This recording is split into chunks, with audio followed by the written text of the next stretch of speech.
प्राचीन समय की बात है। एक छोटे से गांव में एक प्रसिद्ध सोनार राजू रहता था।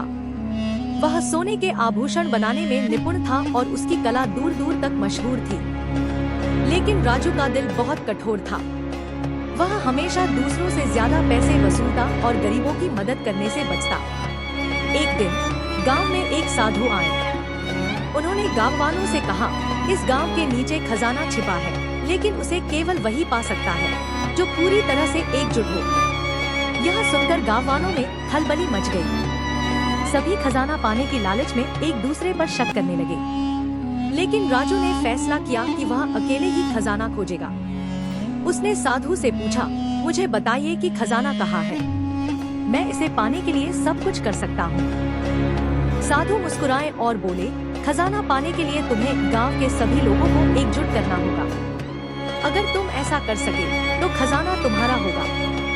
राजू को यह असंभव लग रहा था, लेकिन वह किसी भी कीमत पर खजाना पाना चाहता था। उसने गांव वालों से बात की और समझाने की कोशिश की, पर कोई उसकी बात मानने को तैयार नहीं था। तब उसने अपनी दुकान से थोड़ा थोड़ा सोना निकालकर हर परिवार को दिया और कहा, हम सब मिलकर अगर इस खजाने को पाएंगे तो इससे पूरे गांव की भलाई होगी। धीरे धीरे लोग एकजुट होने लगे। सभी ने अपने मतभेद भुलाकर साथ काम किया।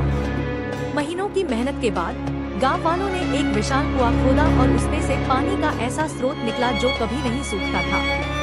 यह गांव का असली खजाना था। साधु ने कहा, यह पानी तुम्हारे गांव की जिंदगी बदलेगा, लेकिन असली खजाना यह है कि तुम सबने साथ मिलकर इसे हासिल किया।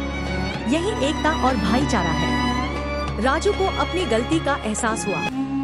उसने कसम खाई कि अब वह अपने सोने का इस्तेमाल केवल गांव की भलाई के लिए करेगा।